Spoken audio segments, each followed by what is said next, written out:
I'm Dr. Jordan Wiggins, and this is the Pleasure Principles podcast.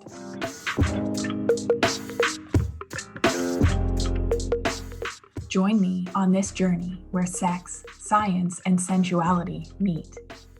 Let's change the conversation around sex and pleasure together.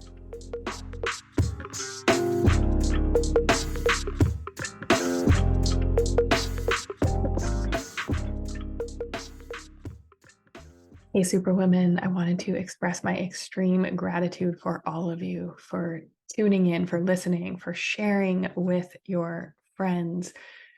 The Pleasure Principles podcast is in the top 2.5% of podcasts globally or something.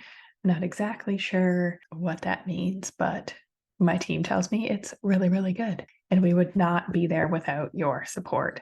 So I wanted to give back with a little Q&A episode and answer some of your questions.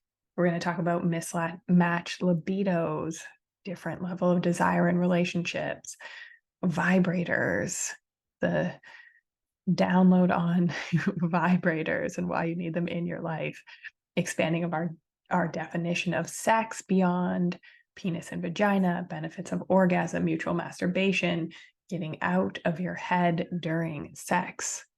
So first question, help, I listen to your podcast and I'm totally the partner with the higher drive. I've been doing exactly what you said, busying myself with other things, making tons of excuses. But if I am honest, I really feel neglected and not desirable. How do we have a fulfilling sex life when I want sex so much more than my husband? First, we need to normalize having mismatched libidos, especially in long-term relationship. People approach sex differently, just like they approach everything else. Finances, conflict, parenting. And desire will ebb and flow throughout our lifetime, different stages like postpartum, maybe people have health concerns. And we tend to get into these sticky dynamics where the higher drive partner feels rejected. If she is female, she probably feels broken, not attractive enough, wondering what's wrong with me that my partner isn't wanting sex every day like my friends' partners are. And sometimes that puts superwomen or the women that I work with even more in the masculine pole where we're over functioning, trying to see all the problems or eliminate all the problems so that we can make sure that sex happens and we're kind of like gripping it. And oftentimes that doesn't feel very sexy. It feels very like planned. And if it doesn't work out the way you wanted it to, you can feel even more let down afterwards. And on the other hand, the lower drive partner feels like they're letting their partner down. Sometimes they're having sex out of obligation or they're even getting resentful. The lower drive partner can often try and avoid intimacy at all costs, where they're getting changed at different times. They're avoiding cuddling. They're saying no to massages and all forms of connection because they're afraid that it will lead to sex. This is really a boundary issue and a communication issue, which I teach in Pleasure Principles. Because if we're shutting down all forms of intimacy, then the person looking for physical connection and intimacy in that way is feeling even more let down. So we don't want sex to be a point of contention between partners. It creates stress that bubbles over into other areas. And we know that sexually satisfied couples are happier, they have better communication, connection. Usually we're not going to fight as much about the finances if we're having really great sex. So when a partner is having sex out of obligation, the other partner can feel it. And oftentimes we're looking for something else. We're looking for deeper, more meaningful connection. So when we're having sex and looking at the clock or running through to-do lists in our heads, we're missing that. We're really lacking that connection. It's like our partner is masturbating with our vaginas. Or the flip side, we can feel it if our male partner is just kind of going through the motions. When we're the high drive female, we really miss the feeling of being pursued, desired like a queen. It doesn't feel great to be initiating all the time, regardless, but I think it can feel even harder if you are the female. So, like I always teach, good sex requires pleasure, presence, and connection. So, let's apply that here to the higher drive female situation. When you are the female partner that wants more sex than your husband, I want you to consider these three things. Number one, do you have a self pleasure practice? And I want us to go against what culture says here. I want us to fulfill our own needs and desires first. This is an area that we are often quite repressed in, that we haven't been allowed to explore to really know what our turn ons and turn offs are. Sometimes we think that self pleasure is cheating. So when we can explore what we want and we like on our own, we can often bring that into partnership and have much more fulfilling sexual encounters for both parties. And usually our turn on, our feminine desire spills over on to your male partner. And it is totally okay to want more sex than your man. The second thing that I want you to consider is, what do you desire? What are you truly desiring? When I'm working with my clients one on one, they're generally desiring connection, intimacy, to feel seen, to feel ravished, relaxation, to feel loved and cared for, like they can just relax and feel good and let go. So, getting in touch with what you really desire, because maybe your partner isn't a yes for penetrative sex, but if you're desiring connection, to have them sit and gaze into your eyes while you tell them about your day. But we need to get to the root of, what do we desire beyond sex? And the third thing that I would like you to consider is, what am I available for right now in this moment? What's my partner really available for right now? So if you just worked out and then your partner came home and wanted you to work out again, you probably wouldn't feel like it. But maybe you both want to go for a walk, or you just ate and your partner comes home and says, "Hey, what do you want to have for dinner?" You might not feel like eating again, but maybe you feel like sitting and having a glass of wine and chatting with them while they eat. We should be approaching sex like this. We should be like, sex equals penis in vagina and then orgasm, or one person orgasms. That really isn't sex. We need to expand our definition of sex and start normalizing things like mutual masturbation. So maybe your partner feels like holding you while you self pleasure. Maybe they will talk dirty to you while you do. Maybe they don't feel like penetrative sex, but going down on you is an option. So, what do you really desire? What are both parties available for in that moment?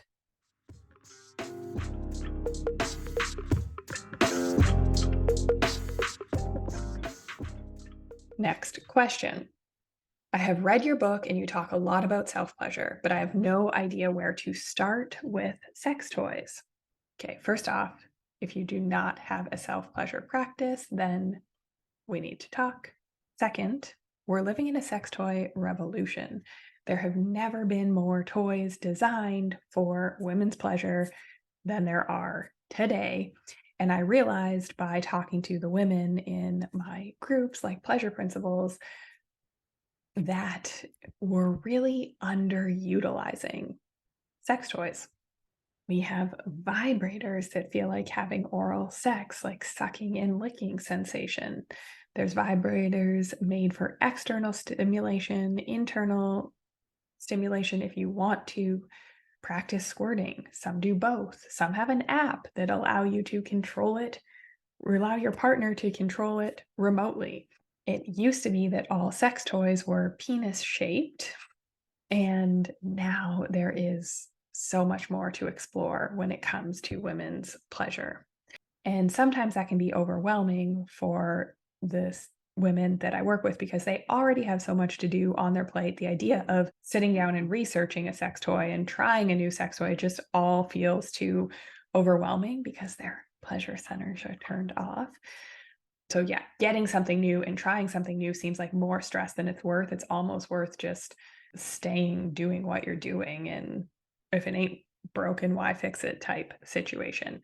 But that starves our relationships of novelty, that starves the exploration and growing that a long-term relationship with yourself sexually and a long-term relationship with your partner sexually requires. So let's talk about the benefits of self-pleasure. We have decreased pain, increased self-esteem, anti-aging, better sleep, better immune system function, balancing your hormones. So these are all research proven ways that self-pleasure actually improves your health. And relationships of those that self-pleasure have better communication, better overall relationship satisfaction. So if versus couples that don't. So if you are stuck with these old outdated beliefs that self-pleasure is cheating or dirty or wrong or da da da da da, we need to update because the return on self-pleasure is only amazing benefits. So let's, for the purposes of this episode, focus on vibrators today because we have wands, we have dildos, we have toys for anal play. The sex toy industry is vast and it's only expanding. Vibrators are the most well-known sex toys for women, toys that vibrate to stimulate your genitals. They vary in power and speed. And it's very common for people with vulvas to use vibrators to stimulate their clitoris and other parts of their vulva and vagina. Here's a tip. Vibrators can also be used to stimulate the anus. They can also be used on your partner's scrotum and penis. They're not just for women. So we have external vibrators. These are things like the Magic Wand by Hitachi. This is probably like the most famous, the most popular since the 70s. And today, there are so many more smaller, sleeker, quieter options, great for solo and partner play. I'm thinking about the Sex and the City episode when when Samantha is babysitting Miranda's son, Brady, and his little vibrating chair stops and she uses her vibrator. So, reminder, 70% of people with vulvas reliably orgasm when there is clitoral stimulation. So, less than 30% of women orgasm from penetration alone. You are not broken. So, vibrators are amazing to be used on your own or in partnered play, especially if you need clitoral stimulation to orgasm. Give you some examples. By Dame. Small, compact, quiet, discreet, a great place to start if you're entering the sex toy world. We have G-spot vibrators. These are for internal stimulation. Quick note, we're not going to go into this deeply, but if you want more on the G-spot and squirting, let me know. G-spot is a bundle of nerve fibers located inside your vagina, about inch and a half, depends on the person, depends on their anatomy. There is no right or wrong here. It's just where is your G-spot? Like about a couple knuckles deep towards your belly button. The Dame Arc is a great G-spot vibrator. And I teach more on squirting and the G-spot in Pleasure Principles, so I don't want to spend too much time on that here. But if you're interested in more info, obviously let me know. We have suction vibrators. These feel like oral sex. If you haven't tried them, you should. The We Vibe Melt is a great suction and vibration combo. It's slim, it's great for solo play as well as partnered play. So Divine UK is another company that makes some amazing suction and vibrating vibrators. Also, if the thought of suction skeeves you out, because I have some clients that are just like, no, the Womanizer Pro 40, it stimulates suction with pulses of air without actually touching you. So if suction's not really your thing, totally recommend trying that instead. So we want to kind of ask ourselves, what kind of stimulation do we like? Do we like external stimulation, internal stimulation? Do we want to do this with a partner? I'm obviously recommending that we do a ton of self-exploration first. And a quick note, because I always get this question about like habituating to sensation. So once you're using a vibrator, that you can only orgasm with your vibrator. So our brains habituate to sensation, meaning if you're only using a vibrator and consistently using it, you're going to need to up the speed and intensity to continue to have orgasm. And women find it harder to orgasm with a partner or without a vibrator. It's like if you have one glass of wine, then eventually you're going to need 2 glasses of wine to get the same feeling. So we need to mix it up, Superwomen. Make time and space for your pleasure. Because I find a lot of us that even if we are self-pleasuring, it is like, let's be efficient about this. Let's fit this in, fastest, easiest way, know what works to get yourself off. And that's that. And we're not varying routine and position and pace, which is very important so that we are not just doing the same old thing.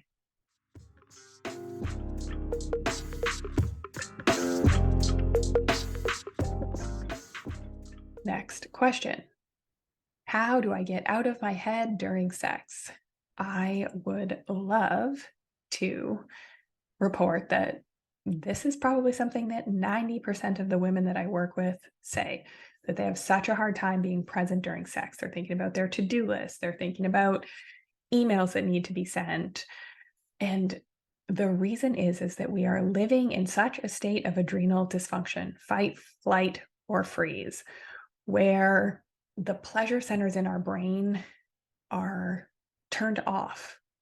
We are not resting, enjoying, really being in the experience. We are in survival mode. We are thinking, we are doing, we are action taking. We're not in being. So if we're in that state of adrenal dysregulation and then we lay down, we try and relax, it's hard for us to do it. We're like, oh, what about this? What about that? Making a million things up in our head that we have to go do instead of being able to be.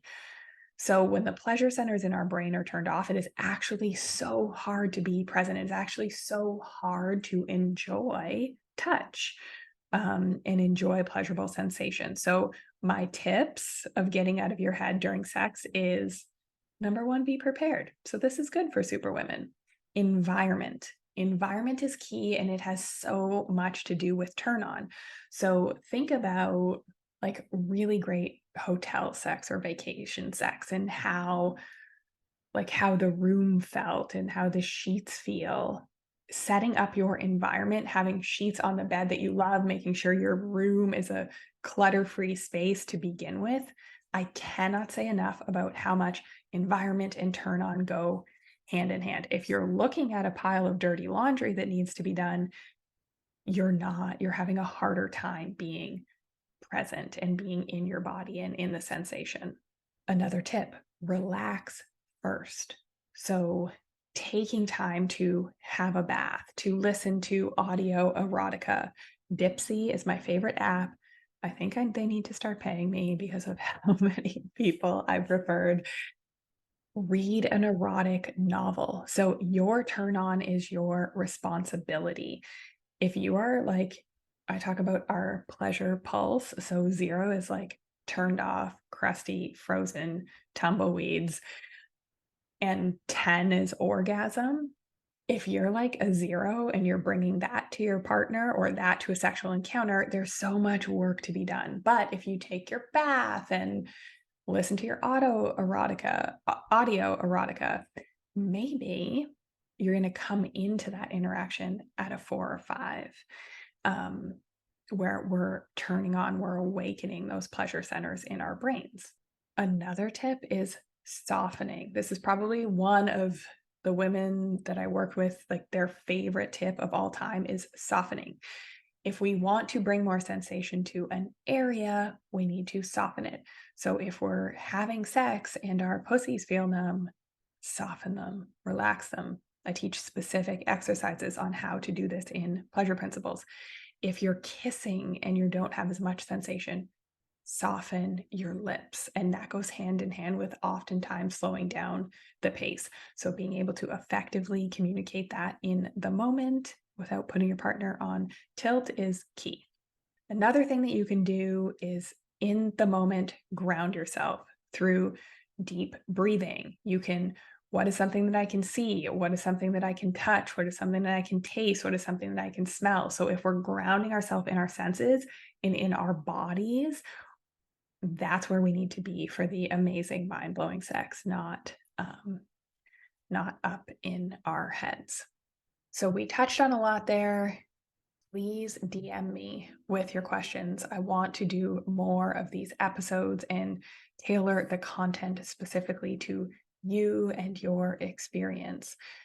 Would love to hear what you want to know more about.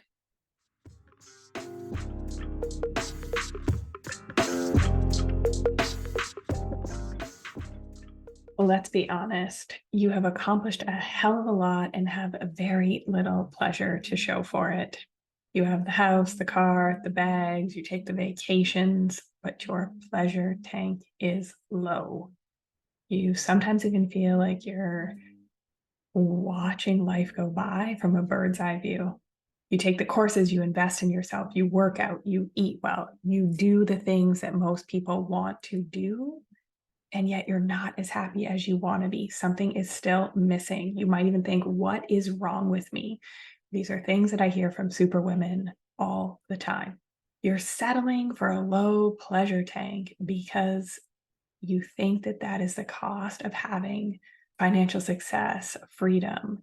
And that means that you have to sacrifice having the good sex and connection too. That somehow it's not possible for you to have it all.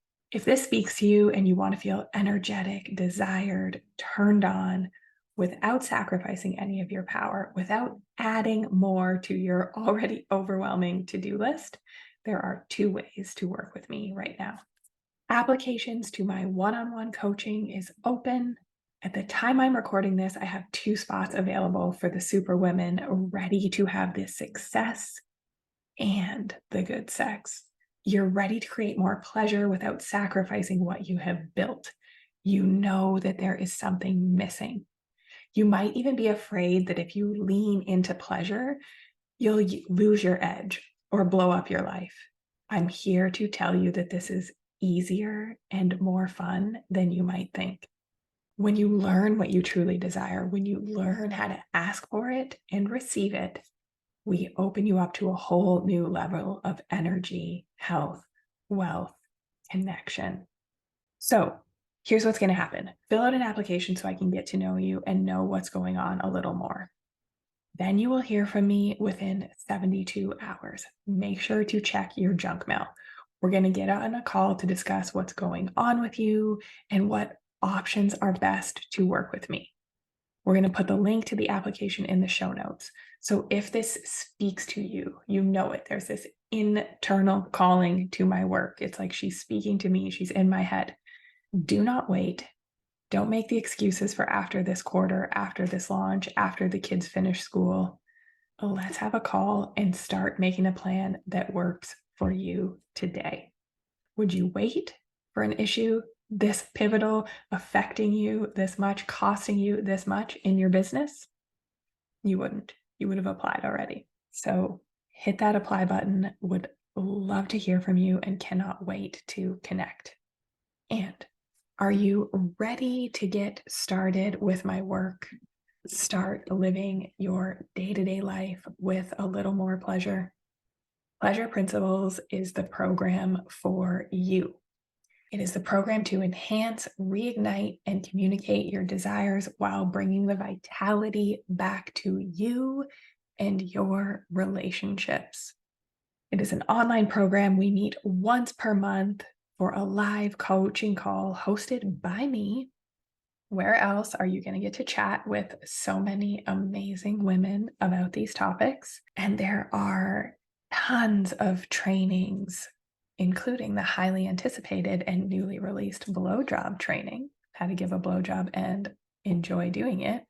So we have trainings on sex, communication, figuring out what you desire. And these are all designed for a busy superwoman like you to start implementing today.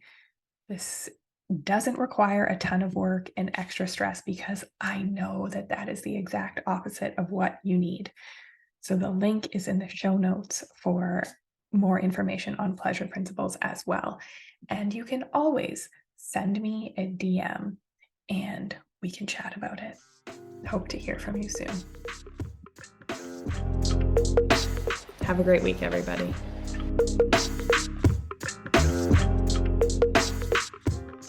If you like what you heard in this episode, leave me a rating. Your support helps me get discovered by more women like you. Together, we can change the conversation around women's sexual health and pleasure for you, your partners, and generations to come.